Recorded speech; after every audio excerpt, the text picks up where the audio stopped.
Are you guilty of refusing to throw out old belongings? I know I am so bad for that. And if your home feels cluttered, unorganized, you're going to have some tips here today. We have professional organizer Shelley Davies to give us some tips on how to organize your space, whether it's your closet, your garage, or your home office. Thank you so much for being here. Thank you for I know I'm having going to learn me a lot again. from you today. I'm excited. Yeah. Spring organizing, such a hassle. It is a hassle, and I think the most important thing to do is set some realistic goals. People will say, oh, this weekend I'm going to organize the whole house. It's not going to happen. It's not going to get done in one day. No. Baby steps. Time is important because people think, oh, it's not going to take very long to organize a space. Believe it or not, organizing takes a long time. So you want to, like a kitchen can take up to 2 days. So make sure you give yourself enough time to do that. Give it enough because you'll end up with it all pulled out, really upset, walking away, and your kitchen will be a mess, or whatever space you tackle. So baby steps, set a timer for 15 minutes and maybe just do one area, or start with a drawer or a zone. Like start with your pantry, not your whole kitchen. Start with your sock drawer, not your whole clothes closet, because you want to feel some success before you get going, because a lot of people will dive right in. You get discouraged. And then they're like, oh my, what have I done? And they don't succeed. And there's a process to follow. And if you follow the 4 steps, you'll get to your end goal. Okay, so closets are a big one. I know everyone has a challenge with that because everyone has different wardrobes depending on the season. So you brought in some things that are going to help us with our closets. And hangers seem like a really simple thing. Oh, I do need hangers. But if you look into a closet that has all different types of hangers, all that is visual clutter. You actually can't focus on your clothes. So the wood is the Cadillac of hangers. If you have a big closet, these are great. These are the #1 pick these days, because a piece of clothing on here takes up 2 inches. A piece of clothing on here takes about ½ an inch. So women who want lots of clothes in their closet, go with the thinner hanger. The clothes stay on it. Plastic are a little bit less expensive way to go.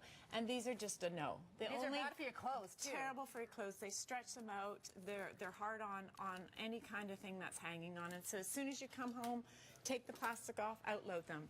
These are some just really fun options for different hangers that take up little space. This is jewelry. I also keep all those buttons you get with your sweaters that you don't know when to lose. That just hangs right in your closet. Hangs in your closet. And then these guys, these are kind of cool because that's true there. So, but you can I think we stack them, I guess. Stack them, yeah. Do I have them stacked? Yeah, one hooks on there. Yeah, it hooks on, yeah. So they stack you. So we can get lots of your scarves down. There you go, you've got it. So there's 3 in a pack, and you can get a bunch of scarves in your own. Okay. Color code them, so you know all your pinks and purples are here, your grays. Okay. And do it by, you want easy retrieval, visual and easy retrieval. That's the whole goal. Some before and after photos of a before closet. Right. This is before any work was done. Oh, what a mess. Okay, so there's the visual clutter of the different hangers, and there is no order there. And we have after. Oh, so there's the consistency. So you're looking at the clothes that you need to put on. There's nothing in your way. You're just going straight for the color code, the length of the sleeve, and the pant. So you pick it up, just like in a store. When you go in, notice how well it's all organized. That makes it easier for us to shop and buy. We need staff in our closet. Yeah, exactly. They need me. This is for the garage. So the garage is usually a storage place. So what I've brought here are clear bins. That's key to any kind of storage, whether it's in your garage or your attic. If it's clear, we can see in. We can see what we're doing. And I just brought the next important thing always is to label up. So these are chalkboard labels. So that means you can transition, change them out. Same with these. These are dry erase. These are both organizer's best friend is a label maker, so you can use that. But make sure you can see what's in the bin, because you want to get to the Halloween bin right away and see that it's there and pull out what you need, as opposed to digging through on one that's black or gray or blue or whatever. Cleaning out the garage is such a big task. We have some before and after photos of that too. Let's check one out. Okay, yeah, this bikes, bins, you can't see. Yeah, the summer toys, exactly. So you have to dig to get there. So what we did is in this installation, we actually put in shelving.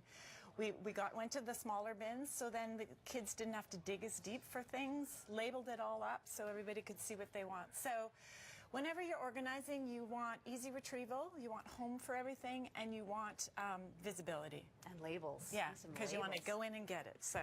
Okay, my biggest problem, stacks of paper And my it's home, just I'm tax drowning in time. It's paper. Yes. So the number one key to remember with paper is flow. Okay. If you don't have flow, it's going to pile up in every nook and cranny in your kitchens, in your office, in your entranceway, in your car, wherever it is. So what I've brought to show you today is a real simple steps for flow and papers. So this is your inbox. Mail coming in, work stuff, kids, permission slips come into a spot. They stay there till you're ready to deal with it. Once you're ready to deal with it, you start to divide it off. So the top drawer here, I have my to read, because if I read it or not, it's not key. It's not going to be life or death. If it's in the bottom, that's my file drawer. So those things just need to be filed in. This is called an action box. Not your archival box, which has your past things, but this is action. So these are my action files at the front. Says so action. Hot. So those are the things. Once I unload here, if I need to pay this bill, drops into hot. Okay. So every morning I pick that up. Action. I need to make appointment for my hair, and pay.